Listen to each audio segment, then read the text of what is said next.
Hi all, we are going to discuss the chapter from your text titled Multiple Modernities. The chapter is Parting from the Path of Life, Jeevithapada by Cherugadu Govinda Pisharadi.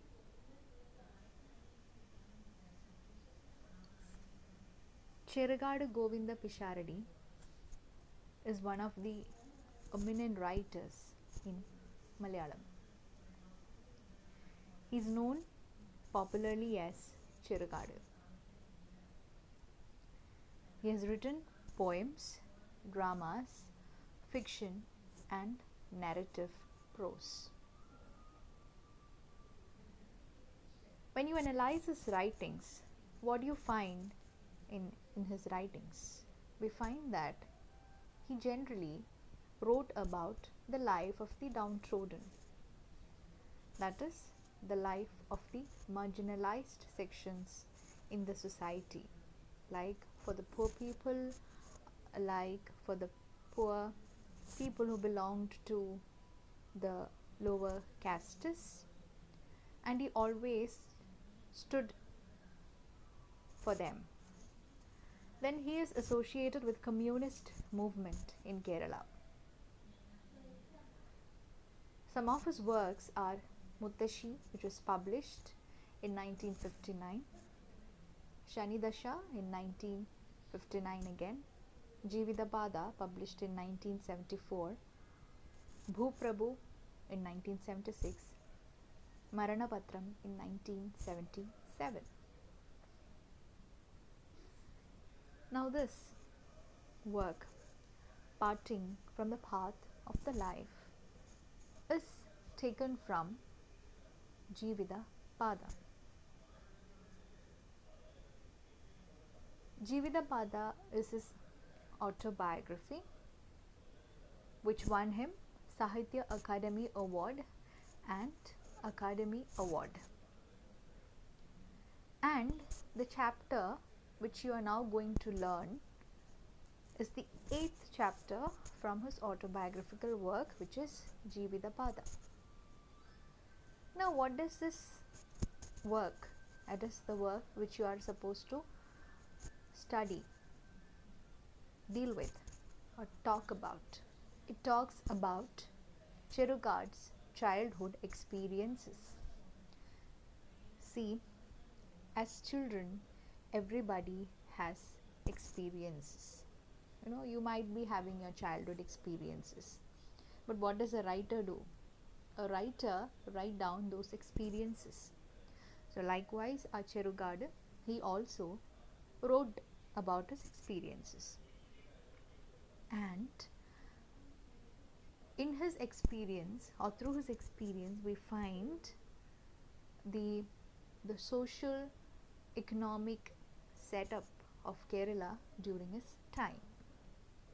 Now this Parting from the Path of Life is particularly about Cherugad's experiences of living under the care of his uncle Kunyammavan, or Kunyammavan.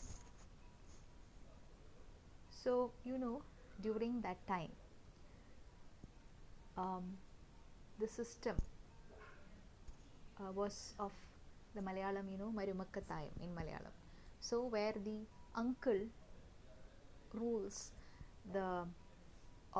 where uncle is the head of the family.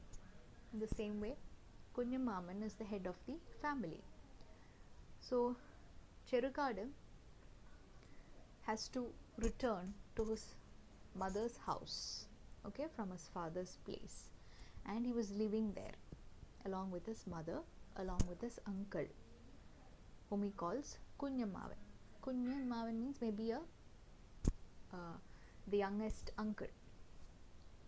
Now let us see what are his experiences of living with his uncle Kunyammavan. The chapter begins with a sentence: why has this fellow not been taught anything? So this is the question that is asked in the beginning of the chapter. So, why has this fellow not been taught anything? So, we understand that this question is about a fellow who's not taught, means who's not educated. Now, who's this fellow? The fellow is none other than our little Cherugadu. So, Cherugad was a small boy then, and he is talking about his childhood experiences. So, somebody is asking the uncle about Cherugad's education and asks the uncle why Cherugad was not taught anything. And this Kunyamavan was always questioned by neighbors for not sending Cherugad to school. So, what did this uncle do? The uncle never sent his nephew to the school. Instead, what did he do? He taught him from his home. And what did he teach? He taught Cherugadu astrological calculations, some lines, quatrains from Narayaniyam. And whenever his uncle taught him from his home, he used to beat Cherugadu. Okay, he used to beat his nephew. And his mother always gets angry and she asks, why can't you teach my son without beating him? So these are some of his few experiences that he has had when he was a child. And look at his age, he was barely 7 years old, so he's a very little boy. Okay, 7 years means if you are at present at the age of 7, you will be in your first or second standard. So such a little boy. So, and this boy was not given proper education. And see the next question asked by some of the people there. Can't you take him to some school and have him study up to the 10th standard? So the people asks the uncle, why can't you take Cherugad to some school and make him study till 10th standard? Because you know, this was published in 1970s, and during that time 10th standard was considered as a higher education. Okay, not like now. Okay, now it is graduation, which is a minimum qualification, but during then it was 10th standard that was considered as the a form of better education. So people asks him, why can't you send him to school until the 10th standard? But his uncle would never send him to school. And why do you think people were asking these questions? We see so many people asking about Cherugad's education. It is mainly because it was a time when school education was introduced in the rural areas. Okay, in the village areas, the school education was introduced during that time. So the people asked the uncle, why can't you send your nephew to schools? No, let him have his formal education. But what did the uncle do? The uncle gave excuses. He says he has been teaching his the boy some astrological calculations, some quatrains. Okay, and also the uncle gives excuses. The uncle says he has no salary. Okay, so there was once a man, he asks him, why don't you send your nephew to the school? And the uncle says, oh, you have salary, but I don't have salary. So how can I send him? Okay, so I can't send the son, Cherugad, to the school. So instead I have been teaching him from home. So you see how Cherugad was denied formal education by his uncle. Now, and there are certain relatives who you advises the uncle about the importance of sending Cherugad to school. See what they have to say. According to the relatives, if uncle sends Cherugad to school, it would get him a job and it will benefit the family. So what happens? So you see, why do you come to college? Why do we get educated? Because we want to get a job, we want to fix our careers, and we have to move forward in our life. The same way, the relatives advises Kunyamavan that if you teach your nephew at school, he'll get a job, he'll get a better job, and he'll get income, and it will in turn benefit Kunyamavan's family. So it is always beneficial to give education. So you see, the importance of education is stressed, and the introduction of education in the rural areas is also mentioned in this short extract. But the uncle was not ready to bear the expenses of his nephew's education. So Cherugard's educational expenses was not uh, borne by the uncle. Why? Because he was taking the money away from family income to buy a house and a piece of land for his wife. See, this is the reason why Kunyamavan was not ready to teach Cherugard at school. Why? Because he was taking all the money from the family and saving it. For what? Because he wanted to buy a house, not only a house but a piece of land for his wife. So that is why he was not ready to teach the nephew. Now, I told you about the system followed then. During that time, the uncles used to be the head of the families. So, what happened?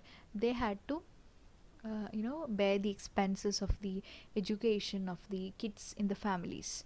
So uh, they don't get opportunity to save money for their own family or for their own children.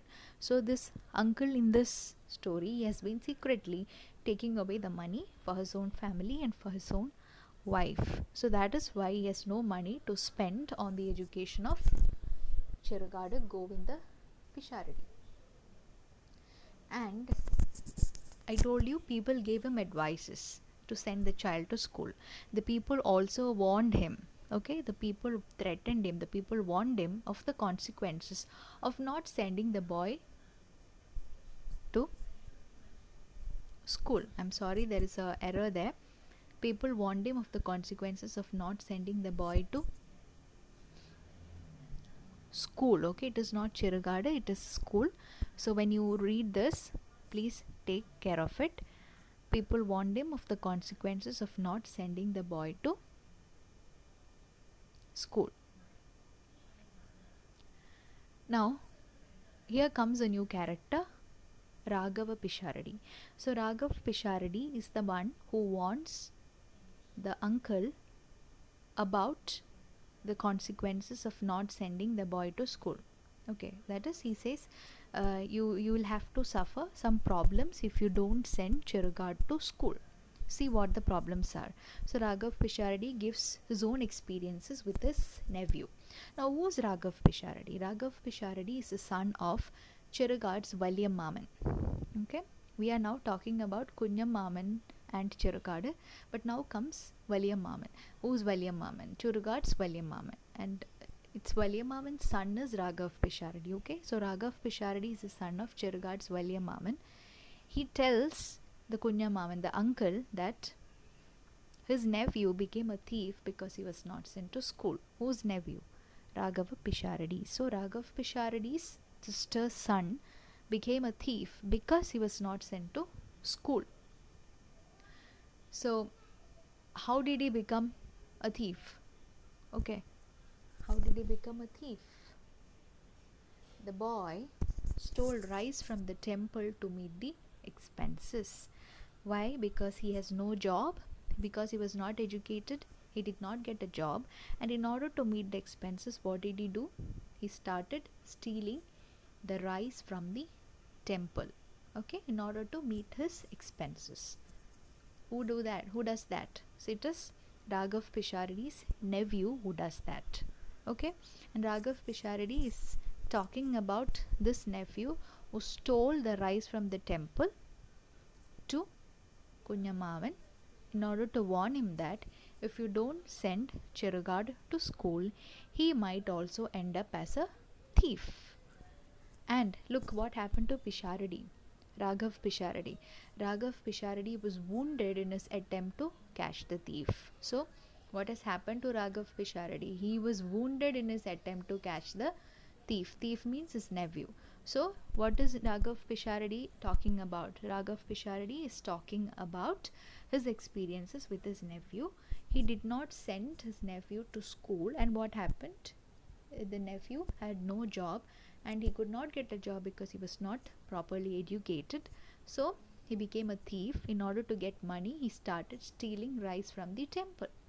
And once he was about to be caught, and how did he escape? He wounded his uncle Pisharadi. Okay, so these are the threatening consequences of not sending children to school.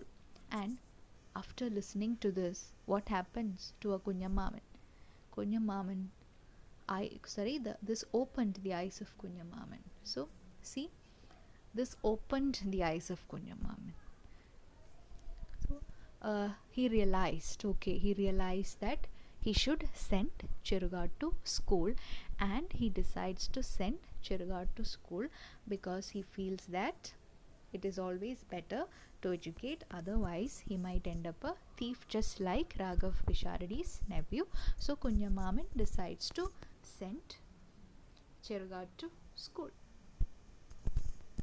He realized the importance of sending the boy to school, and thus he decides to send the boy to the school. And at the end of the chapter, you see Kunyamaman making an opinion, and according to him, the two enemies of the family head are the husband of a woman in the family and a rebellious nephew. Okay, according to Kunyamaman, the two enemies of the family head are the husband of a woman in the family and a rebellious nephew. So, you know the system followed then. It is the uncle who rules the family, and there will be his sisters, and the sister's husband is a threat, and a nephew who is a rebellious is also threatening.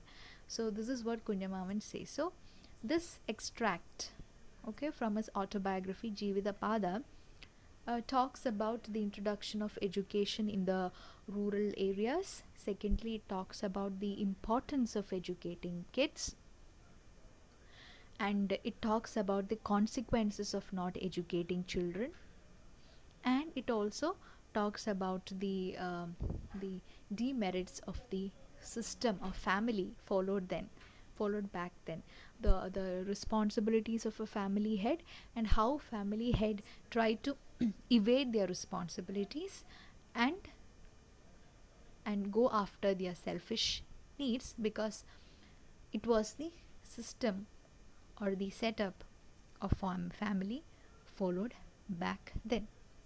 Now, so listen to this audio. This is just a short summary of the chapter. Read the chapter carefully, and please feel free to ask doubts if any. Now, after this presentation, I have prepared another presentation in which you'll be asked a few questions from this particular topic which I discussed right now. So try finding answers to that questions. After that, you'll be made more thorough. We shall see to the rest of the chapter and the question answers and the essays in the next session. So thank you so much.